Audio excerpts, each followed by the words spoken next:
Hey, this is Dr. Tom. So today we're going to stick with our water theme. And as a chiropractor, obviously we work on the spine. And again, in my office, the spine is from your skull through your pelvis.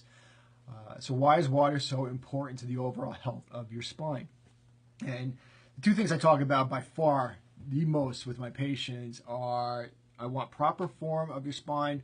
So that means we want your skull square to your pelvis, the side view of your spine, and three good fluid arcing curves, one in the neck, one in the mid back, one in the low back.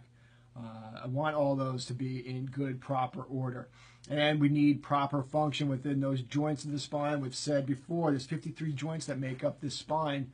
I need all those joints to move properly. And when we have both working, good form and good function of the spine, not only does that maintain health of your spinal column, but that's what's going to maintain proper health throughout your body. Your nervous system, your brain, your spinal cord is all allowed to function at its near optimal level, and that's always our goal. So why is water? Where does water tie into this equation here? So if we look at the structure of your spine, you have your bones here, the vertebra, all right? You have the joints that sit back here. You have these nerves that come off your spinal cord, the spinal nerves, and then obviously back in here you have your spinal cord. And a big player in this are these things here. We call these the discs, and I'm sure you've heard that term before. The disc of your spine, it's the shock absorber, it's the cushioning. It keeps proper separation between your bones, and it keeps these tunnels here nice and wide and open so that the spinal nerves can exit out of the spinal cord, off the spinal cord to wherever those nerves feed. When we have it all working together, that's what helps, keeps the pressure off your nervous system, allows your spinal cord, the spinal nerves, all the energy flowing down from your brain, all that's allowed to function, allows proper function throughout your entire body. That's what creates a normal, healthy body. Really simple.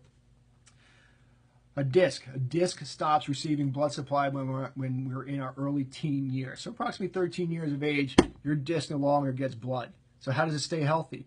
It needs water. And it needs not just water, but it needs a proper amount of water being pumped in, and it needs proper function of these joints, proper movement within these joints. Because when we have that proper function and proper motion in a joint, two things happen. We put pressure on a disc, and we take pressure off. So every time I move, I'm putting pressure on a disc and taking pressure off a disc.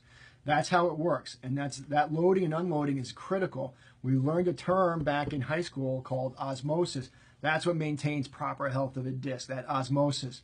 So when we put pressure on, load the pressure onto the disc, that allows the byproduct, the debris of living tissue to be pumped outside the disc. And then when we unload the pressure on the disc, take the pressure off the disc, now the nutrients, water is allowed to be absorbed into the disc. A disc is made up primarily of water. 70-75% of a disc is water. So we need that water to be pumped in, because if it's not, it becomes brittle. And then if we have a brittle disc, you're not getting enough water in, and then we have these things start to happen, that forward head posture we talked about.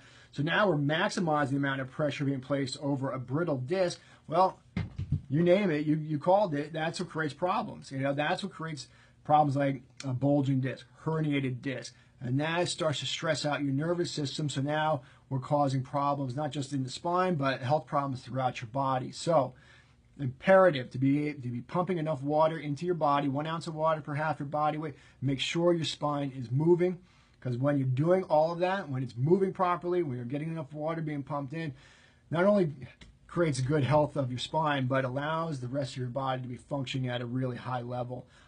So if you're not drinking enough water, make sure you start pumping more water in. Make sure your spine is moving properly. If you don't know if it is moving properly, then go get it checked.